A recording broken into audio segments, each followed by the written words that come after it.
And you'll notice that there's some, I'm going to back up a little bit unnecessarily right now, but you have some warnings when you start approaching. This is great for backing it into the garage. Gives you first your yellow loaning, and then once you get too close, it turns red, so you know you better stop at that time. I have become so enthralled with the heads-up display, which is an information system for me without taking my eyes off, putting them down on the dash or anything of that nature. And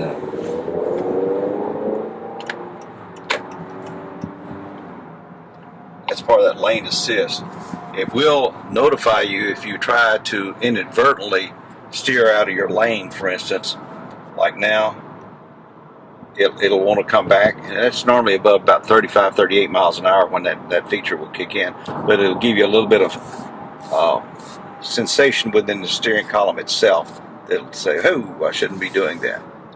By the way, I'm in economy mode, and you can tell immediately with the pickup on this car. I have not having to put it in any kind of sport mode for increased performance. It's there. This turbo has got this four-cylinder just where it wants it, and it will perform for you. Even to the guys that try to cut you off in the rear like that, and he knows I want to go over. Okay, we're going to break a law right here. Go across the double line because he came out on me. But the car got me out of the trouble. We're sitting here about 67, like I'm reading it exactly at 67, but I'm going to purposely try to cross this line here without signaling. And if you'll notice that the lane departure warning came on, flashed up on my heads-up display, and also kind of tried to direct me back over to where I need to be. So if I was becoming inattentive as a driver, it would automatically. Setting the cruise control is just as simple as setting that. Boom, cruise control is on, and I take my feet off and I'm done. I've got my lane assist on. It'll keep me between this line. It's 68 miles an hour and a 70, and I don't have to do anything else except steer, keep my hand on. If I take this off, I'll start, in a few seconds, I'll start getting a warning, and I got to put my hands back on the steering wheel. Great visibility. I mean, the visibility, they moved this pillar back a bit.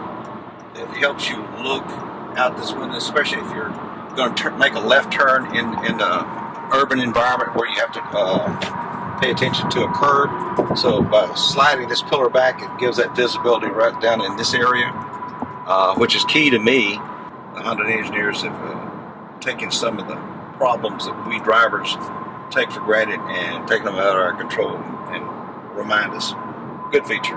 I delayed the purchase of replacing my 2012 until I could actually see, touch, and feel and drive this vehicle. And once I did that, it was the only question I had was the color.